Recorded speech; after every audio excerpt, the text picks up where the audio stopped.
Hello everyone. आज हम इस लेक्चर में डिस्कस करेंगे splenic abscess. What is splenic abscess? It's means के formation of it's a formation of abscess in the spleen. Abscess in spleen, so there are different causes and pathogenesis we will discuss in this lecture. So first of all, इसमें देखें, it's an uncommon but it's a potentially it's a lethal condition. So because if there is abscess, we know abscess, so when there is abscess size enlarge, so also there is spleen enlargement and there is more chances, high chances of rupture. So that rupture, when spleen rupture, we know कि जो spleen में जो content होगा, abscess होगी, वो हमारे peritoneal cavity में आ जाएगी। जब वो पेरिटोनियल कैविटी में आएगी तो क्या करेगी? पेरिटोनाइटिस हो जाएगा, peritonitis. So that's why it's a very fatal and the lethal condition. And इसका जो इंसिडेंस होता है मोस्ट कॉमनली 0.7% पेशेंट्स में होता है। ठीक है, अब नेक्स्ट हमने जो है इसके डिस्कस करने हैं what are the precipitating factors. Precipitating factors जो है हमने उनको डिस्कस करना है, कौन कौन से होते हैं। फर्स्ट ऑफ ऑल हमारे पास जो फर्स्ट प्रेसिपिटेटिंग फैक्टर है वो है endocarditis is the most common. ठीक है, एंडोकार्डाइटिस, इसमें क्या होता है? ये inflammation of inner most layer of heart. ये हमारा हार्ट है, इसका जो इनर मोस्ट लेयर है उसकी इन्फ्लामेशन हो जाती है, लाइक ये जो एंडोकार्डियम है, ठीक है, उसकी इन्फ्लामेशन हो जाती है। तो बाज़ औक़ात क्या होता है, ये हमारी स्प्लेन, अगर इसको ये स्प्लेनिक आर्टरी जो है अयोटा से, ये अयोटा है, इससे स्प्लेनिक आर्टरी आ रही है, ठीक है, ये है अयोटा और स्प्लेनिक आर्टरी है। तो यहाँ से जो वेजिटेशंस यहाँ पे बनती हैं इस एरिया में, स्मॉल वेजिटेशंस बनती हैं एंडोकार्डाइटिस में, तो वहाँ से वो डिसलॉज होके क्या करती हैं, हमारे ब्लड के थ्रू, स्प्लेनिक आर्टरी के थ्रू स्प्लीन में आके जो है अकोमोडेट कर जाती हैं। यहाँ पे जो बैक्टीरिया इसमें होता है, वो बैक्टीरिया जो है वो ग्रो करता है। बैक्टीरिया जब ग्रो करेगा उसकी प्रोलिफरेशन होगी और जो है वो एब्सेस काज करेगा। बैक्टीरिया ग्रो होगा, ठीक है, और यहाँ पे एब्सेस काज करेगा। तो ये इसकी रीज़न होती है कि किस तरह जो है एंडोकार्डाइटिस में मोस्ट कॉमनली ये इन्वॉल्व होता है। नेक्स्ट हमारे पास जो प्रेसिपिटेटिंग फैक्टर है वो most commonly AIDS, acquired immunodeficiency syndrome में डेफिनेटली इम्यूनो डेफिशिएंसी होती है, बैक्टीरिया प्रोलिफरेशन होती है और जो है एब्सेस बनाता है। थर्ड रीज़न जो है हमारे पास पॉलीसाइथीमिया। पॉलीसाइथीमिया में इसमें क्या होता है कि एक्सेसिव आरबीसी प्रोडक्शन होती है when more than 7 million RBC होते हैं पर मिलीमीटर क्यूब। ठीक है, तो इसको जो है पॉलीसाइथीमिया कहते हैं। डिफरेंट मेलिग्नेंसीज में जो है हाई चांसेस होता है, मेलिग्नेंसीज में हाई चांसेस होता है स्प्लेनिक एब्सेस का। नेक्स्ट फिफ्थ जो प्रेसिपिटेटिंग फैक्टर है is a sickle cell disease. इसमें क्या होता है कि हमारी जो हीमोग्लोबिन है वो हीमोग्लोबिन एस बन जाती है। हमारे आरबीसी नॉर्मली जो है वो ओवल शेप से सिकल के शेप में आ जाते हैं और ये हमारी ब्लड वेसल्स के को ओक्लूजन करते हैं। वेजो ओक्लूसिव कंडीशन होती है, इसको बोलते हैं वेजो ओक्लूसिव कंडीशन होती है और ये मल्टीपल इंफाक्शन करते हैं। अगर ये हमारी इसने स्प्लेनिक आर्टरी को ब्लॉक कर दिया तो उस एरिया में इंफाक्शन हो सकता है, उस एरिया को जो ब्लड सप्लाई है वो कम होगी। देखिए जब ब्लड सप्लाई कम होगी तो हमें, और अगर उसमें बैक्टीरिया इन्फेक्शन वगैरह हो गया है तो ब्लड सप्लाई कम होगी। हमें पता है हमारे ब्लड सेल में वाइट सेल्स होते हैं, WBCs होते हैं, तो वो क्या करेंगे, वो प्रॉपर पहुंच नहीं सकेंगे वहाँ पे और वहाँ पे बैक्टीरिया को जो है एलिमिनेट नहीं कर सकेंगे। इस वजह से सिकल सेलर डिजीज़ में मोस्ट कॉमनली हाई चांसेस होती हैं।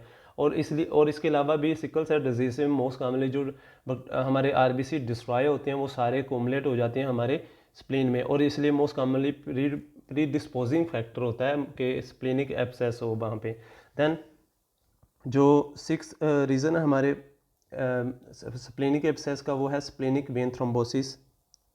स्प्लेनिक वेन थ्रोम्बोसिस होता है इसमें, ठीक है। नेक्स्ट 7th जो फैक्टर है वो है trauma, any trauma to the spleen. 8 जो है हमारे पास any drug abuse, any drug abuse also can cause the splenic abscess। और next most commonly any infections, different infections जो होती हैं वो काज कर सकते हैं। अब हमने इन्फेक्शन डिस्कस करने हैं, कौन कौन से इन्फेक्शन जो हैं वो काज करते हैं। First of all typhoid. Typhoid is also called enteric fever, is caused by the salmonella typhi, it's a bacteria, ठीक है, साल्मोनेला टाइफाइड। एंड नेक्स्ट जो काज है वो osteomyelitis, it's the inflammation of the bone, osteomyelitis, it's the most common cause.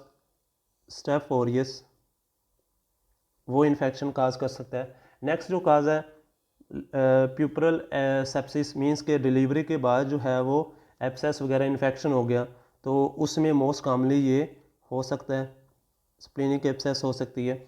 Next है पेंक्रीटाइटिस, inflammation of pancreas, तो उसमें जो है स्प्लेनिक एब्सेस हो सकती है। And then otitis media, otitis media is a inflammation of middle ear, तो उसमें क्या होता है वहाँ से bacteria most commonly haemophilus influenza वगैरह, स्ट्रेप्टोकोकस निमोनाई, ठीक है, लाइक स्ट्रेप्टोकोकस निमोनाई और हीमोफिलिस इन्फ्लुएंजा वगैरह जो है ये इन्फेक्शन काज कर सकती हैं। ये इन्फेक्शन थे, ये प्रीडिस्पोजिंग फैक्टर्स थी। अब हमने जो ये प्रीडिस्पोजिंग फैक्टर थी, तो आपने इनको जो है एक बार नोट आपने कर लेना, ठीक है। नेक्स्ट हम जो डिस्कस करेंगे वो है what are the organism responsible for the, organism जो कि रिस्पॉन्सिबल होते हैं, ऑर्गेनिज्म जो कि रिस्पॉन्सिबल होते हैं स्प्लेनिक एब्सेस के लिए, उनको हम डिस्कस करेंगे। फर्स्ट ऑफ ऑल हमारे पास जो ऑर्गेनिज्म स्टेफाइलोकोकस ऑरियस है, स्टेफाइलोकोकस ऑरियस, और नेक्स्ट है स्टेप्टोकोकस है, और नेक्स्ट है इंटेरोबैक्टर है, नेक्स्ट इकोलाई, एंड फिर है प्रोटियस। ये मोस्ट कॉमनली प्रोटियस जो होता है ये वो बैक्टीरिया होता है जो कि हमारे यूटीआई इन्फेक्शन काज करता है, ठीक है। और यूटीआई में इसको, यूटीआई जो होता है स्टैग हॉर्न कैलकुलाई जो है वो हमारी किडनी में जो स्टोन बनता है, ठीक है, मोस्ट कॉमनली ये उसके साथ रिलेट करता है। नेक्स्ट है क्लेबिसेला, ये जो है ये एब्सेस काज करता है, मोस्ट कॉमनली अल्कोहलिक्स जो होते हैं उनमें होता है, और ये जो है नॉन मोटाइल होता है, ठीक है, और ये नॉन मोटाइल होने के साथ साथ ये जो है एस्पायरेशन निमोनिया भी काज करता है, ठीक है, एस्पायरेशन निमोनिया वगैरह जो है ये काज करता है। नेक्स्ट हमारे पास जो बैक्टीरिया है ये first, second, third, fourth, fifth, 6 और 7 जो है हमारे बैक्टीरिया वो ये है फंगल इन्फेक्शन, ठीक है, कैंडिडा अल्बिकन्स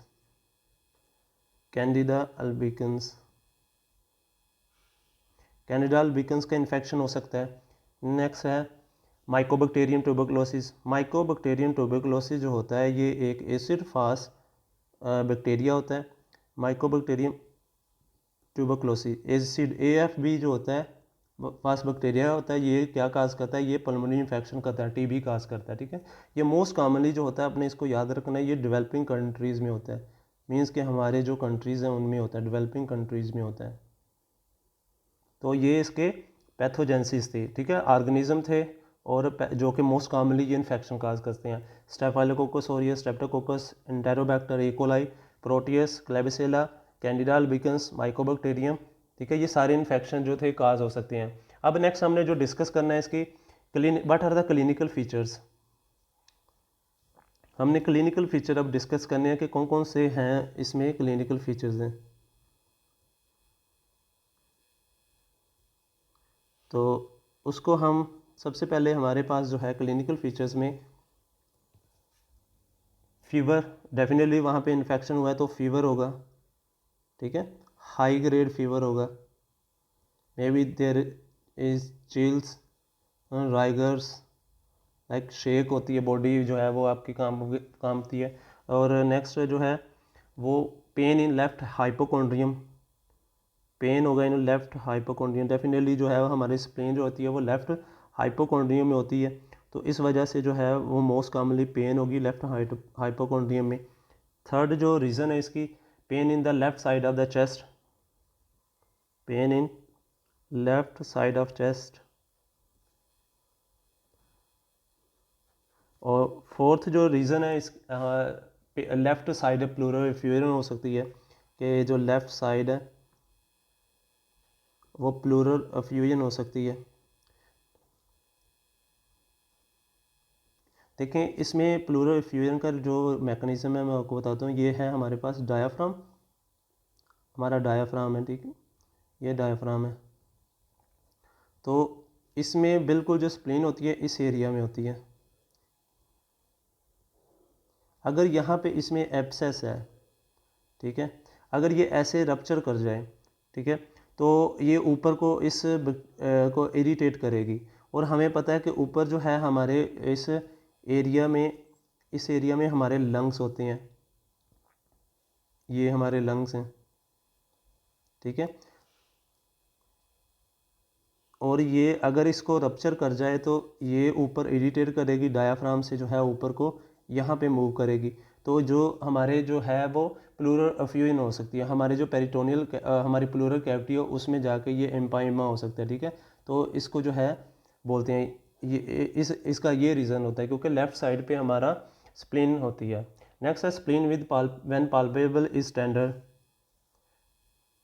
टेंडर स्प्लीन होती है, ठीक है, जब हम उसको पाल्पेट करते हैं तो वो टेंडर होती है। नेक्स्ट है मोस्ट कॉमनली इसमें सिंगल या मल्टीपल एब्सेस हो सकती हैं, सिंगल या मल्टीपल एब्सेस हो सकते हैं, ठीक है। नेक्स्ट है जो है need not move with respiration, कि हम इसको जो है वो need not move with respiration, कि ये रिस्पायरेशन के साथ मूव नहीं करती क्योंकि ये डायाफ्राम के साथ जो है वो अटैच इतना नहीं होती, ठीक है। तो ये इसकी क्लिनिकल फीचर्स थे। नेक्स्ट जो है हमने डिस्कस करना है वो है इन्वेस्टिगेशंस, ठीक है।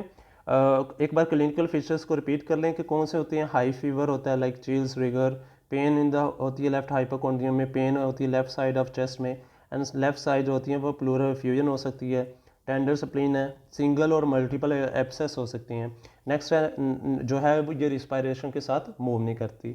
अब नेक्स्ट हमने इन्वेस्टिगेशंस जो हैं वो डिस्कस करनी है कि व्हाट आर द इन्वेस्टिगेशन जो हैं हम कर सकते हैं स्प्लीनिक एब्सेस में। फर्स्ट ऑफ ऑल जो फर्स्ट हमारे पास इन्वेस्टिगेशन है वो हम जो कर सकते हैं वो है अल्ट्रासाउंड, अल्ट्रासाउंड, ठीक है, अल्ट्रासोनोग्राफी। ये मोस्ट कॉमन होती है, मोस्ट इम्पोर्टेंट होती है, और इसको इन्वेस्टिगेशन ऑफ चॉइस भी कह सकते हैं। इन्वेस्टिगेशन ऑफ चॉइस में IOC means investigation of choice है, जो कि हम स्प्लीनिक एब्सेस में कर सकते हैं। Next ESR, erythrocyte sedimentation rate. ये क्या होता है, ये इन्फ्लामेटरी रिएक्शन को कोई भी इन्फ्लामेटरी रिएक्शन में जो है हमारे लिवर जो है एक्यूट फेज प्रोटीन्स की प्रोडक्शन ज़्यादा कर देता है, जिसकी वजह से जो है हम ये काउंट करते हैं, ठीक है। इससे हम किसी भी इन्फ्लामेटरी रिएक्शन को मेजर कर सकते हैं कि वो ज़्यादा हुआ है या कम हुआ है। नेक्स्ट चेस्ट एक्सरे करेंगे, एक्सरे, ठीक है, उसमें हम देखेंगे कि हाँ कौन सा अगर रप्चर हो गई, परफोरेशन वगैरह हुई है तो वो देखेंगे, ठीक है, चेस्ट एक्सरे। नेक्स्ट है CT स्कैन कर सकते हैं। फिफ्थ जो है ब्लड कल्चर, ब्लड कल्चर लेंगे, उसमें देखेंगे कि हाँ कोई कौन से बैक्टीरिया का इन्फेक्शन हुआ है या नहीं हुआ, ठीक है। ये इन्वेस्टिगेशन से हमारी अल्ट्रासाउंड और जो कि मोस्ट इम्पोर्टेंट है। और ESR, x-ray of the chest, CT scan और ब्लड कल्चर। नेक्स्ट जो है इसका treatment, what is the treatment जो हम इसकी कर सकते हैं, और मैनेजमेंट जो है कैसे इसको मैनेज कर सकते हैं। वी नो कि एब्सेस जो है वो स्वेयर इन्फेक्शन की वजह से होती है। तो अब हमने ऐसा जो सबसे पहले हमने क्या देना है, हाई डोज एंटीबायोटिक, क्या करना है, हाई डोज जो है वो एंटीबायोटिक्स देनी है। कब देनी है, एक तो हम सबसे पहले एक एम्पेरिकल थेरापी यूज़ करेंगे। एम्पेरिकल मींस के हमने ब्लड कल्चर लिया है और कल्चर को सेंड किया उसमें लैब में, जब तक वो कल्चर का रिपोर्ट नहीं आता उससे पहले हम जो है वो इसी तरह पेशेंट को नहीं छोड़ सकते। हम उसको एम्पेरिकल जो है वो, एम्पेरिकल मीन्स कि हम उसको एंटीबायोटिक देंगे, लेकिन जब कल्चर आ जाएगा तो हम फिर स्पेसिफिक जो है वो एंटीबॉडी देंगे, स्पेसिफिक एंटीबायोटिक देंगे। ठीक है, एंटीबायोटिक मीन्स कि जो कल्चर में बैक्टीरिया आता है जो कि स्प्लेनिक एब्सेस करता है, इन्फेक्शन करता है, वो देंगे। नेक्स्ट, अगर टीबी की वजह से ट्यूबरकुलोसिस एब्सेस हुआ है तो डेफिनेटली हम इसको ATT देंगे, मीन्स कि एंटी ट्यूबरकुलर ड्रग्स देंगे, मीन्स आइसोनियाजाइड, रिफेम्पिसिन, इथेम्ब्यूटॉल। ठीक है, और ये सारी ड्रग्स जो हैं हम उसको एंटी ट्यूबरकुलर ड्रग्स देंगे। नेक्स्ट जो थर्ड हमारे पास हम कर सकते हैं वो है अल्ट्रासाउंड